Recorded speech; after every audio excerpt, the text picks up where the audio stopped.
You can recognise a piece of Waterford Crystal by how it looks. Sharp cuts, detailed patterns, or maybe even by how it sounds. The Queen actually said, "I do love these clinking glasses." A single wine glass costs around $150, and limited edition items like this globe sell for as much as $30,000. Waterford even created the crystal chandeliers that hang in Westminster Abbey and the Times Square New Year's Eve ball. But it's the craftsmanship that makes Waterford Crystal so desirable. Artisans must memorise hundreds of patterns, work with extreme heat, and maintain a steady hand to make sure that only the highest quality pieces make it to the shelves.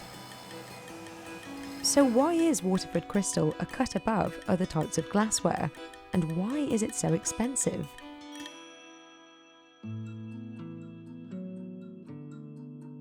Edgar Evans has worked as a master blower with Waterford Crystal for 39 years. Started when I was 15, left school on a Friday and into Waterford Crystal on a Monday. He is one of about 70 master craftspeople who work at the company's headquarters in Waterford, Ireland, many of whom are following in their parents' footsteps. I had brothers, uncles, dad was in here, so you kind of always want to follow your family job. But becoming a master craftsperson is no easy feat. Candidates must first graduate from Waterford's 8-year-long apprenticeship programme, learning from and working directly with certified artisans at the facilities.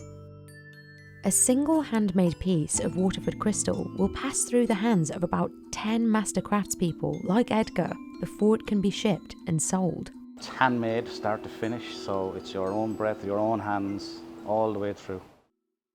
Even the initial design is analogue. Every piece begins its life as a hand-drawn sketch. I still go back to the old pencil and paper at the start. You have to, because that's how to get your ideas down fast. Matt Kehoe, a senior designer, has worked at Waterford for 30 years. I choose Waterford because I'm a Waterford man. I'm born and bred. I'm always proud of being from Waterford and the fact that we had a luxury brand on our doorstep. Waterford has released hundreds of designs since it was established in 1783. The most iconic is the Lismore pattern, which debuted in 1952. But the most popular design today, according to Matt, is this one, Irish lace, a modern design inspired by traditional Irish needlework. It took probably a year and a half to develop because of the shape. We knew the pattern, but we didn't know the shape at the time. A pair of red wine glasses in Irish lace costs $380. A bowl with the design goes for $675. Matt works closely with the rest of the team throughout the production process to ensure the designs fit his vision. It was various 3D modelling packages to bring it to life. It helps me see, even though from experience I know what it's going to look like, but it helps me let other people see what it's going to look like before we make a prototype.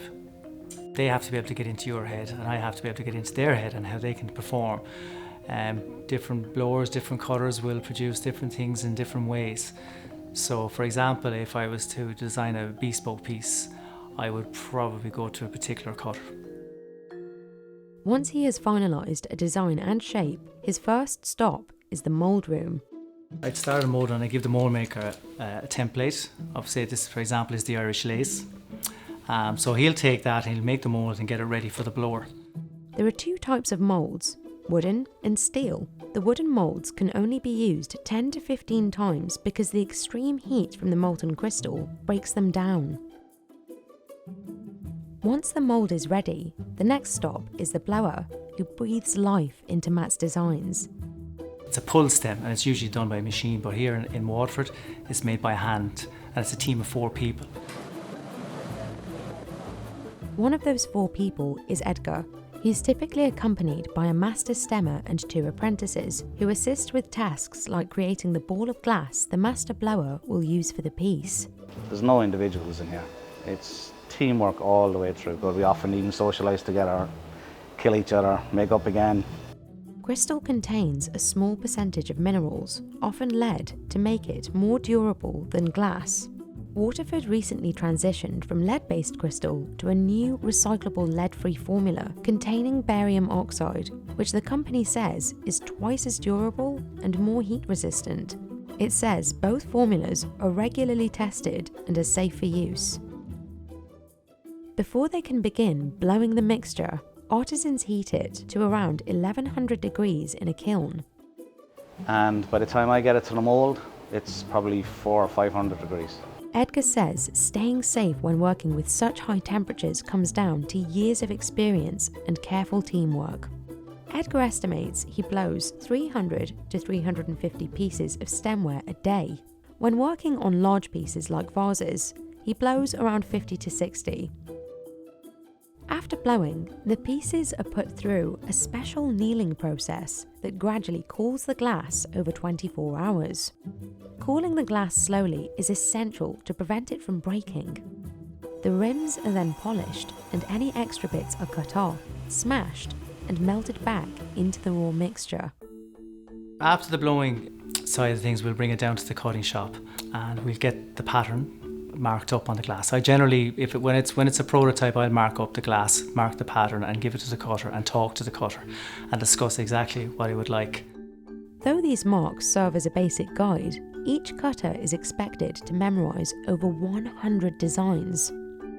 And the designs are far from simple. Some of the pieces could have up to 96 cuts on them. David Boyce is a master cutter who has worked for Waterford for 37 years. He was initially part of a group of 7 apprentices accepted into the programme in 1986. We were called throughout the whole factory the Magnificent Seven. Like Edgar, David's father also worked at Waterford. I was very interested in the crystal, so one day he brought me in on the tour of the factory, and while I was in on the tour of the factory I said to Dad, this is what I want to be, I says. Cutting requires careful focus and a steady hand. Artisans must apply just enough pressure to make the cut without shattering the piece. We'd be nervous cutting the pieces, but after you doing hundreds of these pieces down through the years, you're so used to them now that you can literally cut them with your eyes closed. They use diamond-tipped wheels for speed and precision. The wheel is kept wet at all times with a constant flow of water. Reason why the water is on the wheel is to keep the wheel from heating up, not to burn into the glass. And if the wheel gets too hot, if you don't have enough water on the wheel, the glass can actually shatter on the wheel. In a single day, the cutters can go through as many as 120 pieces of stemware. It's important to say that all of those processes that we do, from the hand carving of the mould making, to the mouth blowing, to the marking, and then to the hand cutting using diamond-tipped wheels, are ancient craft techniques that have been used for centuries. So while we evolve in terms of some materials that we may use, we're still leaning back into the ancient craft of crystal making. For prototypes, Matt makes sure they match his vision and are up to his standard. I review each piece when it's cut to see if it's what I want, and if it's not, we'll literally go back to the drawing board. In addition to cutters who work on the tableware, Waterford employs sculptors and engravers who can create custom art pieces, like this ocean sculpture, which costs about $33,000. The finished product is sold in Waterford's in-house store or shipped all over the world. Waterford says the biggest buyer of its crystal is the United States, and one of the most prominent pieces Waterford has made there is the Times Square Ball in New York City. It's about 12 feet in diameter and consists of 2,688 Waterford crystal triangles. Waterford also makes custom pieces for high-profile institutions such as the British royal family.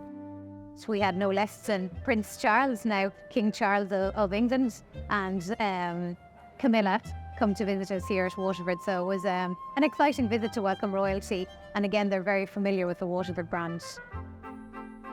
But it's not just royalty who are fans of the crystal. Many of the craftspeople themselves are also avid collectors. I have many pieces going back down through the years to Waterford. I constantly use them at home as well. I think everything in my house that I drink out is Waterford. I don't drink out of anything else. And Matt says he can't imagine going anywhere else anytime soon either.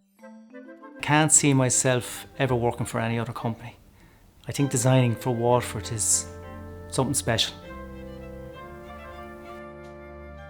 I nearly cried with that one. I was getting emotional, so I was there, that one. I'm like JJ, start crying, blubbering.